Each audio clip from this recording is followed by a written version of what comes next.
Vayamos rápido a buscar el tema,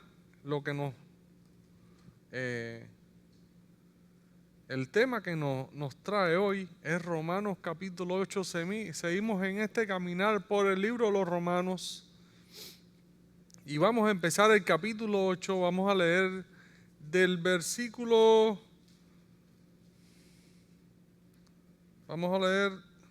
nos toca hoy del 1 al 11. Pero vamos a hacer una cosa, vamos a leer del versículo 21 del capítulo 7. Vamos a caminar un poquito más para atrás, porque es bueno que enlacemos lo que viene del versículo del capítulo anterior con este capítulo, con estos primeros versículos del capítulo 8. Sí, muchas veces entre el asunto de la división con capítulos y los títulos que se le han puesto a la Biblia, que no está mal, son una ayuda, yo no estoy contrario a eso, pero medio que rompen la unidad del sentido original del texto de las cartas. Cuando Pablo escribió las cartas, la carta a los Romanos, Gálatas, Efesios, y así los libros, todo el resto de los libros de la Biblia, ningún libro tenía división por capítulos ni tenía subtítulos de la lucha del creyente, victoria en Cristo. No existía eso. Yo me imagino cuando los romanos leyeron esa carta, la leyeron, no la estudiaron como hacemos hoy, que la estudiamos por porciones, capítulos. No, ellos la leyeron la primera vez todo un golpe. Y yo pienso que después fue que fueron explicando porciones. Pero muchas veces cuando estamos leyendo nosotros, leemos todo el capítulo 7 y caemos al capítulo 8 y entonces es como que desconectamos el 7 del 8. Y tenemos que ver, hay una forma, hay un libro de exégesis que te habla de ver se llama la lectura en párrafos o la mentalidad de lectura en párrafos, en el cual nos enseña a leer las cartas como un todo. Sí, las cartas de Pablo, leerlas como un todo. Por eso es bueno si usted va a leer, en este caso vamos a leer los primeros versículos del 1 al 11 del capítulo 8, vamos a conectarlo con el capítulo 7 a partir del 21 porque nos va a dar un poco de luz de por qué Pablo dice en el capítulo 8, versículo 1, comienza escribiendo lo que dice. Dice el versículo 21, que ya lo estuvimos viendo la semana pasada: así que descubro esta ley, que cuando quiero hacer el bien, me acompaña el mal. Yo le estoy leyendo la nueva versión la nueva versión internacional. Así que, porque en lo íntimo de mi ser me deleito en la ley de Dios, pero me doy cuenta de que en los miembros de mi cuerpo hay otra ley, que es la ley del pecado. Esta ley lucha contra la ley de mi mente y me tiene cautivo. Soy un pobre miserable. En otras versiones dice, miserable de mí. ¿Quién me librará de este cuerpo mortal? Gracias a Dios por medio de Jesucristo, Señor nuestro. En conclusión, con la mente yo mismo me someto a la ley de Dios, pero mi naturaleza pecaminosa está sujeta a la ley del pecado. Por tanto, ya no hay ninguna condenación para los que están unidos a Cristo Jesús. En otras versiones dice para los que están en Cristo Jesús. Pues por medio de Él, la ley del Espíritu de vida me ha liberado de la ley del pecado y de la muerte. En efecto, la ley no pudo librarnos porque la naturaleza pecaminosa anuló su poder. Por eso Dios envió a su propio Hijo en condición semejante a nuestra condición de pecadores, para que se ofreciera en sacrificio por el pecado. Así condenó Dios al pecado en la naturaleza humana, a fin de que las justas demandas de la ley se cumplieran en nosotros, que no vivimos según la naturaleza pecaminosa, sino según el Espíritu. Los que viven conforme a la naturaleza pecaminosa fijan la mente en los deseos de tal naturaleza. En cambio, los que viven conforme al Espíritu fijan la mente en los deseos del Espíritu. El 6 dice, la mentalidad pecaminosa es muerte, mientras que la mentalidad que proviene del Espíritu es vida y paz. La mentalidad pecaminosa es enemiga de Dios, pues no se somete a la ley de Dios ni es capaz de hacerlo. El 8 dice, los que viven según la naturaleza pecaminosa no pueden agradar a Dios. El 9, sin embargo, ustedes no viven según la naturaleza pecaminosa, sino según el Espíritu, si es que el Espíritu de Dios vive en ustedes. Y si alguno no tiene el Espíritu de Cristo, no es de Cristo. Pero si Cristo está en ustedes, el cuerpo está muerto a causa del pecado, pero el Espíritu que está en ustedes es vida a causa de la justicia. Y si el Espíritu de aquel que levantó a Jesús de entre los muertos vive en ustedes, el mismo que levantó a Cristo de entre los muertos también dará vida a sus cuerpos mortales por medio de su Espíritu, que vive en ustedes. Qué hermosa, qué hermosa. Primer punto, le llamé ya no culpables. ¿Por dónde está? Por aquí. Ya no culpable. Hay una particularidad en las cartas que Pablo escribió a las iglesias. Es lo siguiente. Las cartas de Pablo fueron escritas a los cristianos. Sí. Las cartas de Pablo no fueron escritas a personas no cristianas. Sí. Casi todo lo que es escrito, la mayoría de las cartas, para no decir todas las cartas que se escribieron, tanto las de Pablo, las de Pedro, las de Juan, las cartas personales que escribió Pablo, el libro de los Hebreos, fueron escritos a comunidades de creyentes. Por lo tanto, es la palabra que Dios le está dando a la iglesia.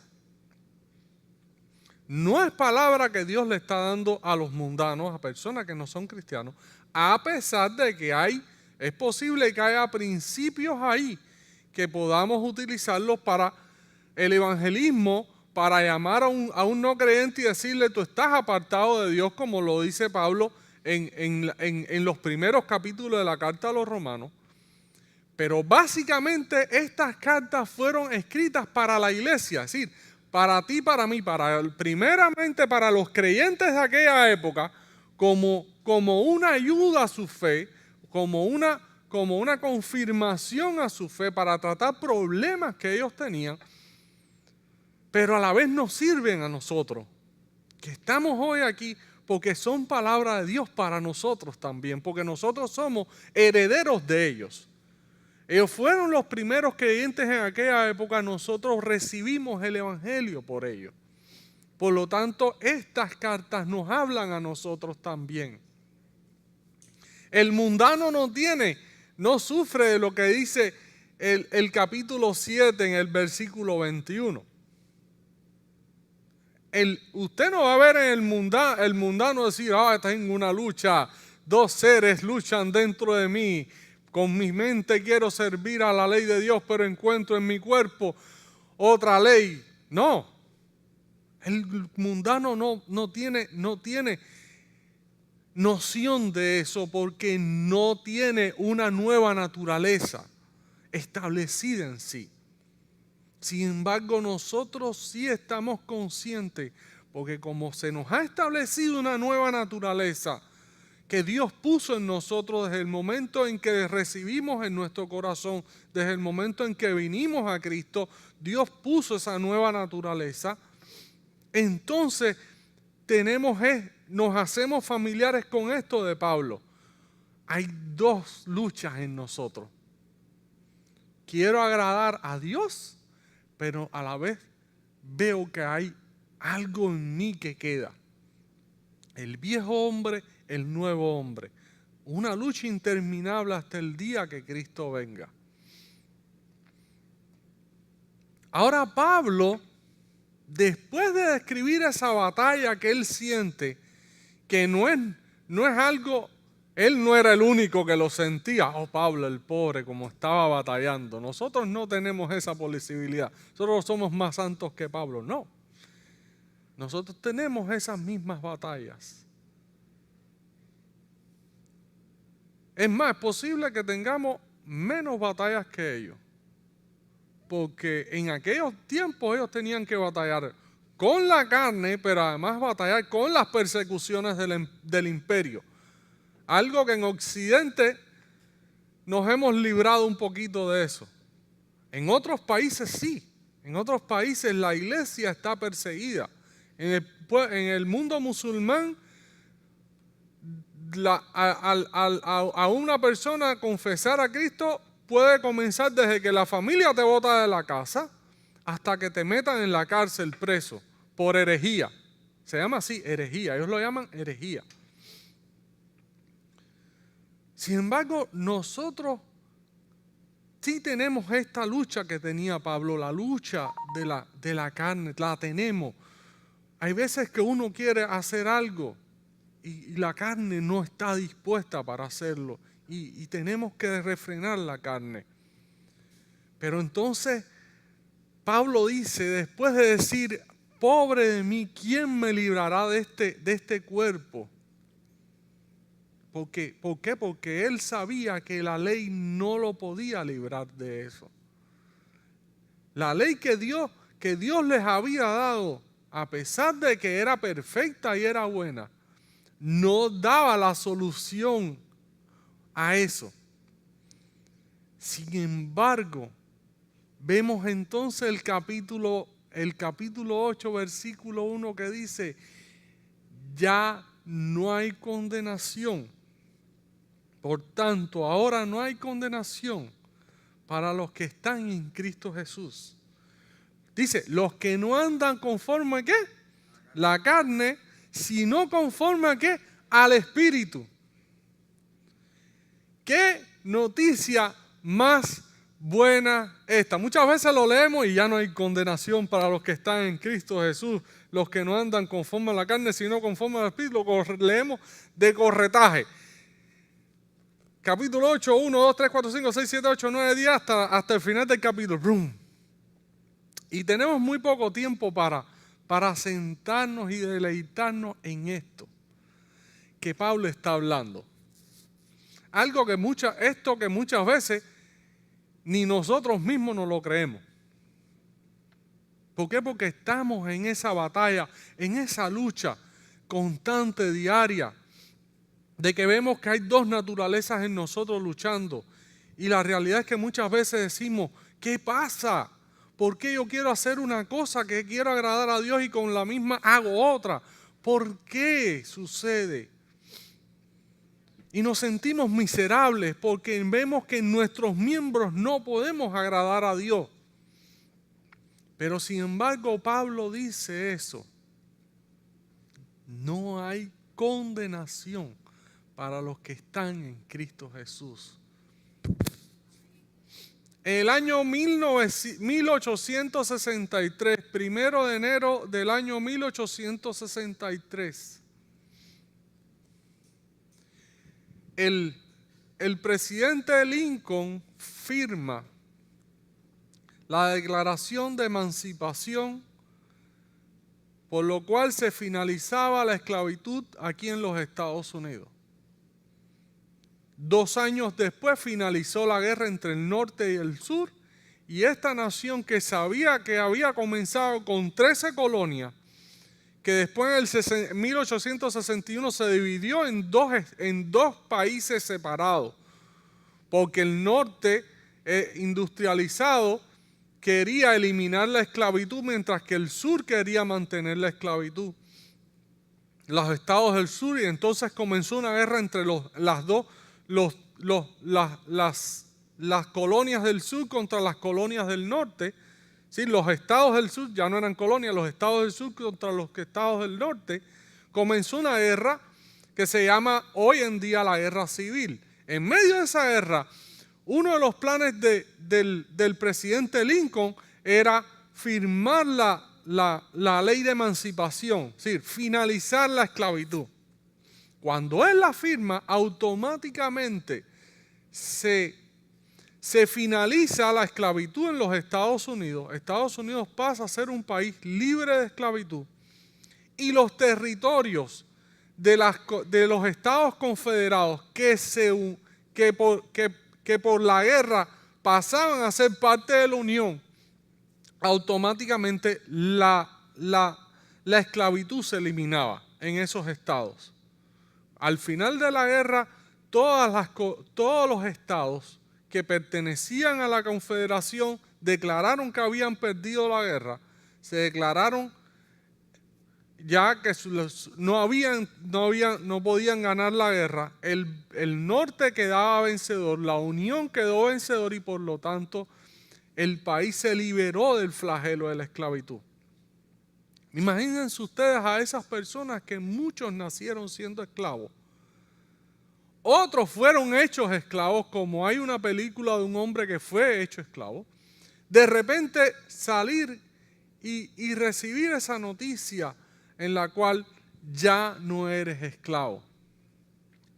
Algo parecido sucedió con nosotros. Al morir Jesucristo en la cruz del Calvario, al Dios entregar a su Hijo unigénito por nuestros pecados, tú y yo somos liberados de esa condenación. Ya tú y yo no somos condenados. Somos declarados automáticamente hijos de Dios y libres de condenación. Dice en Colosenses capítulo 2, versículo 14 al 17, les voy a leer nada más que el 14. Habiendo cancelado el documento de deuda que consistía en decretos contra nosotros y que nos era adverso, y lo ha quitado en medio, clavándolo en la cruz. Imagínense un juicio donde está el acusado, el fiscal y el juez. El juez es el encargado de dar la sentencia. El fiscal es el que hace la acusación. El pobre acusado no tiene quien lo justifique. El juicio está casi por terminar. Y lo que se le pide al acusado es pena de muerte. Pero de repente por ahí sale alguien y dice: yo voy a ser el abogado defensor de él.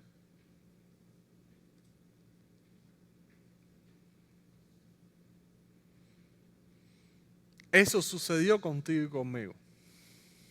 El juez que había hecho la ley, que había establecido la ley, el creador del universo, el juez de todo, había dispuesto que si alguien moría por el pecador, esa persona iba a ser liberada de su culpa.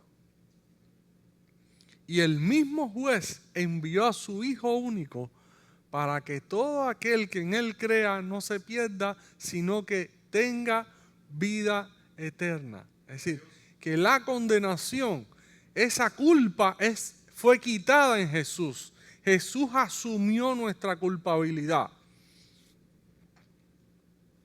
Jesús recibió el peso de la culpa que estaba contra nosotros. Por lo tanto, ese decreto, esa acta que iba contraria a nosotros, fue rota, fue eliminada y fue puesta a un lado. Y Dios no la va a levantar más. Pero tiene solamente efectividad en aquellos que han lavado sus vestiduras en la sangre del Cordero. Por eso es que Pablo más adelante dice, en el versículo, si seguimos hacia el versículo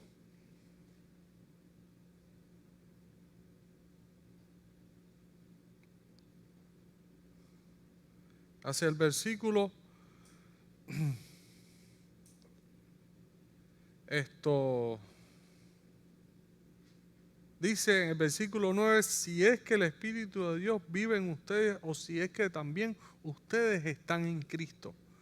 Se condiciona la liberación, la efectividad de esta liberación, a que entonces estamos ya dentro de Cristo. Si no estamos dentro de Cristo, no tiene efectividad porque todavía no ha sido vencida en nosotros la naturaleza pecaminosa. Todos los que estamos aquí hemos sido redimidos por esa sangre y estamos llamados a vivir conforme a la vida en el Espíritu. Pablo en el capítulo, en el versículo, a partir del versículo 5, nos habla de dos tipos de vida diferentes. Una es la vida en el Espíritu y otra es la vida en la carne. Y nos hace una descripción escalonada, una con otra, de qué sucede cuando vivimos en el Espíritu y qué sucede cuando vivimos en la carne. Cuando agradamos a la carne, estamos como, primero, enemistad con Dios. Segundo, muerte. Tercero, se buscan las cosas de la carne. Y cuarto, los que están bajo la carne no agradan a Dios. Cada uno de esos puntos, cada una de esas de esos aspectos los teníamos nosotros en nuestra vida antes de conocer a Cristo. Estábamos en enemistad con Dios, sí, por lo tanto, éramos enemigos de Dios. Sí, Dios no nos miraba como amigos. A pesar de que nos amaba, no nos podía ver como amigos. ¿Por qué? Porque estábamos declarados como enemigos de Él. Segundo, estábamos prestos a la muerte, es decir, estábamos muertos en nuestros delitos y pecados, nuestro espíritu estaba muerto, por lo tanto no teníamos relación con Dios. Tercero, buscábamos las cosas de la carne. Cuando una persona no está en Cristo o la vida de Cristo no está en él, ¿cuáles son sus principios? Las cosas de la carne. Enemistad, celos, maledicencia, murmuraciones, robo, lascivia, todas las cosas que vemos que la Biblia describe que son obras de la carne. Ahora, Pablo también habla entre el versículo 5 y el versículo 8, cuál es la vida en el Espíritu, que es la vida que agrada a Dios. Es la vida de aquellos que han recibido a Cristo en su corazón, que han sido lavados sus vestiduras en la sangre del Cordero, cuyos pecados han sido perdonados completamente. Son aquellos que en primer lugar tienen paz y vida, que en segundo lugar buscan lo que es de Dios. ¿Qué significa paz y vida? Los israelitas tienen un término que se llama shalom y se ha traducido en la Biblia como a paz. Ahora, eso no es la paz que nosotros conocemos hoy en día como de no guerra, no batalla, está dentro de ese término paz, el no batalla, no guerra, pero básicamente el término paz, la palabra shalom, significa dos cosas. Uno, completo, estar completo, estar lleno. Sí, es cuando una persona no le falta nada o no tiene necesidad de nada. Sí, significa que en Cristo nosotros estamos llenos y completos, que no tenemos necesidad de buscar más nada en la vida anterior. En la vida nueva no necesitamos ir y mirar atrás. Por eso fue que Jesús dijo, si alguno pone su mano en el arado y mira atrás, no es digno de estar en el reino de los cielos. ¿Por qué? Porque la vida de Dios es una vida de compromiso y de llenura. Eso es lo que significa la palabra shalom. Significa llenura, pero a la vez significa no enemistad. Es decir, es cuando dos personas, ahí se activó alguien. Ya. Es cuando dos personas que estaban en discusiones, que estaban en batalla, en lucha, deciden poner a un lado lo que los dividía, deciden romper el muro que los dividía y pactar una paz completa y decir, ya no vamos a dejar que las divisiones sean lo que ponga esa guerra entre nosotros. No vamos a dejar más que lo que tú hacías, que me molestaba a mí, provoque enemistad entre tú y yo. Por eso fue que nosotros ya no estamos en enemistad con Dios. En Cristo Jesús, lo que hacía que Dios estuviese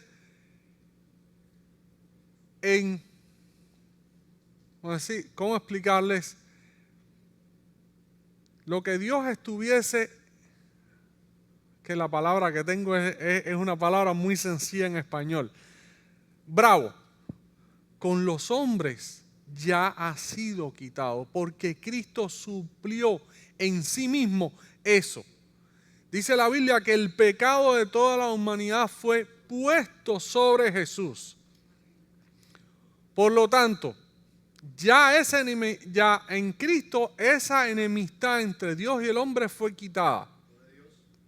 Pero solamente se hace completamente efectiva en aquellos que han aceptado al Cordero como su Salvador, en aquellos que han entrado al redil, en aquellos que han entrado al arca. Los que no han entrado al arca, que están todavía en desobediencia, esa palabra no tiene completa efectividad sobre ellos. A pesar de que Dios los mira con amor, los mira con misericordia, el pecado de ellos, las cosas que ellos hacen, la afrenta que cometen, todavía es una cosa que hace que Dios no pueda verlos como mira a sus hijos. Ahora, si esas personas pasan a ser cristianos y rinden sus corazones a Cristo, entonces el Cordero pasa, es el sacrificio de Cristo, viene sobre ellos, sus pecados son perdonados y ya no existe esa enemistad, ya lo que hay es paz. Por eso es que Jesús dijo, mi paz no es como el mundo la da. El mundo te va a dar una paz que es, tú y yo estamos en paz y tú haces el bien, tú me haces el bien a mí y no me molesta. No. Dios dijo, Dios no miró nuestra afrenta para decir yo voy a morir por ti. lo que tú no puedes suplir, lo voy a suplir yo. Lo que el hombre no podía suplir, Dios lo suplió. Y es el sacrificio perfecto. Imagínense ustedes si Jesús no hubiese muerto, hubiésemos tenido que morir cada uno de nosotros. Y no hubiésemos cumplido la justicia de Dios con nuestra muerte. Fue necesario que el Cordero de Dios viniese, el Cordero Santo, el Cordero puro, el Cordero limpio viniese para entonces quitar esa enemistad y tuviésemos paz y vida con Dios. Entonces, ahora ya nuestra vida ya no está para agradar a la carne, sino agradar a Dios y buscar lo que Dios quiere. Amén. El tercer punto, ya nosotros no estamos en la vida vieja. Dice versículo 9. Déjenme pasarlo un momentico para... Denme 2 minutos para leerle acá. 7, 8, 9. Dice, sin embargo, ustedes no están en la carne, sino en el Espíritu. Si en verdad el Espíritu de Dios está en ustedes. Pero si alguien no tiene el Espíritu de Cristo, el tal no es de él. Y si Cristo está en ustedes, aunque el cuerpo esté muerto, a causa del pecado, sin embargo, el Espíritu está vivo a causa de la justicia. Pero si el Espíritu de aquel que resucitó a Jesús de entre los muertos habita en ustedes, el mismo que resucitó a Cristo Jesús de entre los muertos también dará vida a sus cuerpos mortales por medio de su Espíritu que habita en ustedes. Primero es que ya no estamos en la vieja manera de vivir. Es decir, hemos sido sacados de la ley de la muerte, de la ley del pecado, a la ley del Espíritu. ¿Qué significa la ley del pecado y la ley del Espíritu? Cuando Pablo habla de la ley del pecado y la ley del Espíritu, no está hablando de que la ley de Moisés era pecado. Es decir, aunque aquí se traduce la palabra ley, se traduce como ley, no significa la ley de Moisés. La palabra que se tradujo aquí como ley significa algo que conduce nuestra vida, algo que nos lleva, algo que guía nuestra vida. Por eso es que dice que la ley del Espíritu de vida en Cristo Jesús me ha liberado de la ley del pecado y de la muerte. ¿Por qué? Porque ¿qué nos guiaba a nosotros antes? La carne. ¿Qué nos guía a nosotros? El Espíritu de Dios. La carne nos guiaba hacia los deseos de ella. Mas ahora, al ser de Cristo, somos llevados y guiados hacia otro camino. El camino del Espíritu. Por lo tanto es que dice que eso es una guía. Ahora, en la Biblia se tradujo ley. Pablo fue muy claro al decir que la ley de Moisés no era mala. Al revés, aquí en la carta a los romanos dice que la ley de Moisés es buena, pero el pecado dice que tomó lugar por la ley. ¿Por qué? Porque la ley no daba solución al pecado del hombre. Es decir, cuando uno vivía cumpliendo la ley, te hacía justo, pero no te justificaba. Pero a la vez la misma ley lo que nos mostraba a nosotros era de que éramos pecadores y que no podíamos suplir lo que Dios necesitaba por la misma ley. ¿Qué es lo que dicen las leyes normales? Bueno, las leyes normales dicen, el ladrón, si alguien hurta, entonces debe reponer lo que hurtó. En este caso, esa reposición o esa restitución es con años en la cárcel. Y así lo decía la ley de Moisés. Si alguien hurta, debe restituir si alguien pecaba contra Dios, la ley decía que había que ofrecer un sacrificio. Y así los judíos se pasaban la vida sacrificando los corderos perfectos, corderos que no tenían mancha, que no tenían ninguna imperfección.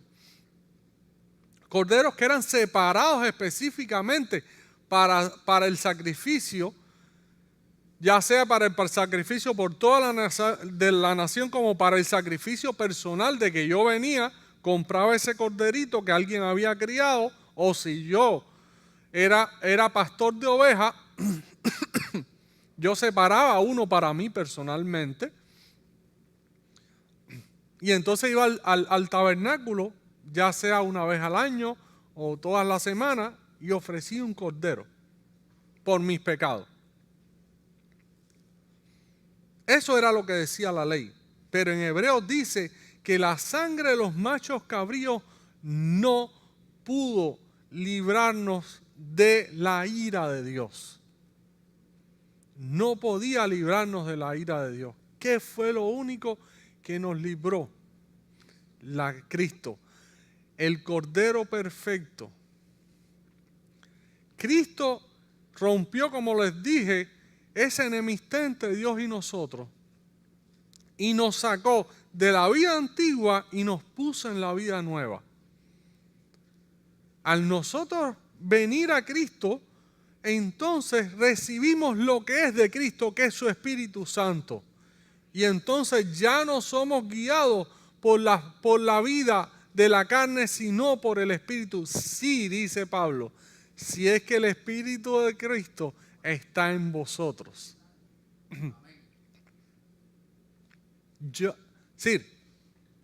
No vamos a decir que los que estamos aquí, ninguno no tenemos el Espíritu de Cristo. Pero sí hay una realidad. Hoy en la iglesia, muchas personas, en otras iglesias, hay que no son cristianos. Pero es algo que nosotros no podemos definirlo. Es decir, nosotros como seres humanos no estamos en la capacidad de definir como Sherlock Holmes. Déjame buscar las huellas para... Fulano no es cristiano. No estamos en esa capacidad. ¿Por qué? Porque no conocemos el corazón ni los misterios de Dios. Esa capacidad es única y exclusivamente ¿de quién? Del Padre. Dice la Biblia, conoce Dios a los que son suyos. Dice, sí, no solamente es la primera parte, conoce Dios a los que son suyos. Dice, y apártese de iniquidad aquel que invoca o dice el nombre del Señor. Fíjense cómo Pablo utiliza este término de los judíos, por los cuales ellos temían decir el nombre de Dios. A los judíos hoy en día, ellos no dicen el nombre de Dios. Así como nosotros decimos Jehová, ellos no lo dicen. Ellos les dicen Hashem, Adonai, Elohim, Yahvé. Pero como nosotros lo llamamos así, Jehová, tú no vas a ver un judío decir Jehová. Porque para ellos ese nombre es innombrable. Innombrable. Y Pablo habla de esto, dice, apártese de iniquidad todo aquel que habla el nombre, que invoca el nombre del Señor. Por lo tanto, estamos llamados a vivir en el Espíritu, no a vivir en la carne. ¿Por qué? Porque hemos sido separados por Dios. Cada uno de los que estamos aquí, cada uno de nosotros, hemos sido separados por Dios. ¿Para qué? Para agradarle a Él. Por lo tanto, si fuimos separados, ya no podemos vivir la vida pasada. Ya no podemos andar en esa vida que teníamos antes. Tenemos que salir de ella, aunque sabemos que tenemos una batalla. Yo en mi mente quiero servir a Dios, pero encuentro otra ley. Pero sabemos también que a los que aman a Dios, dice, todas las cosas les ayudan a bien. Los que conforman su propósito son llamados. Pero también sabemos que dice el versículo Romanos 8:1 que ninguna condenación hay para los que están en Cristo Jesús. No andan conforme a la carne, sino conforme al Espíritu. ¿Qué dice Juan en su carta? Juan en su carta, hijitos míos, les escribo para que no pequéis. Estas cosas para que no pequen. Pero si alguien peca, tenemos abogado para con el Padre, a Jesucristo el justo. Él mismo es la propiciación por nuestros pecados, y no solo por los nuestros, sino también por los del mundo entero. Es decir, que Cristo pagó por los pecados de toda la humanidad. Que si alguien se separa o se es separado para Dios y Dios pone su espíritu en él, lo convierte en su hijo, esa persona ya tiene un abogado. Aleluya. A Jesucristo. Ahora también tiene un reto. El reto de no agradar a las obras de la carne que están presentes. Hermano, la carne no se va a separar de ti y de mí hasta el día que partamos con el Señor, o el día que Cristo venga.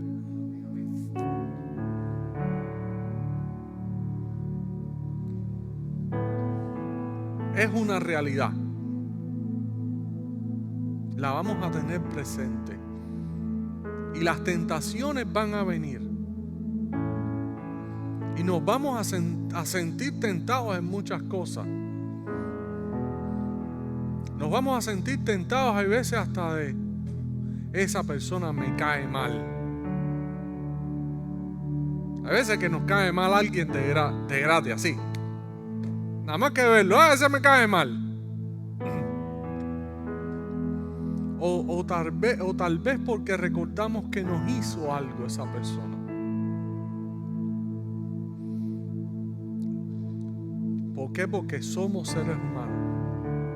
Pero Dios nos llama, así como Él fue capaz de brincar la enemistad que la raza humana tiene con Él, y se entregó por nosotros para eliminar esa enemistad cuando nosotros estábamos en contra de Él. Asimismo nosotros debemos de pensar hacia los demás y no suplir la carne. Ese está en contra de mí, me voy a vengar. No, porque Dios no buscó vengarse de nosotros, sino que nos amó.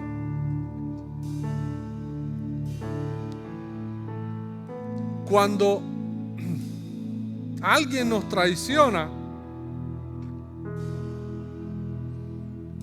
lo que muchas veces sentimos en nuestro corazón es un deseo de caerle arriba. Pero no nos pensamos que muchas veces en nuestra carne nosotros mismos hemos traicionado a Jesús. Y venimos y le decimos, Señor, perdónanos. Y no somos capaces de perdonar a aquel que hace algo contra nosotros. Porque tal vez no lo ha hecho, simplemente nos cae mal de gratis.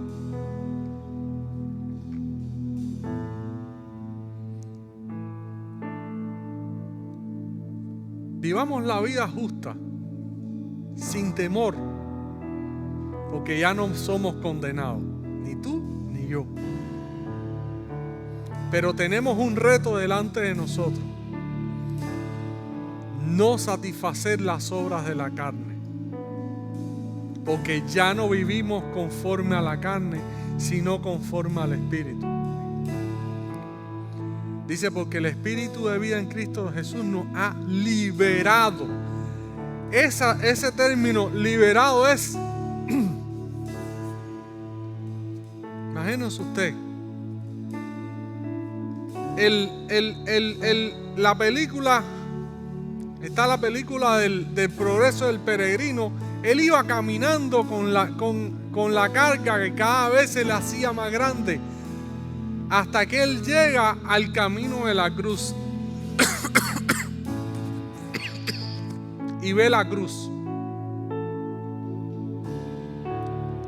Y según el libro, cuando él ve la cruz, dice que la carga le fue quitada. En la cruz nuestras cargas fueron quitadas, no nos las volvamos a poner. En la cruz nuestro pecado fue clavado, el acta de los decretos, lo que decía por qué nosotros no teníamos derecho a la herencia de Dios, fue clavada en esa cruz.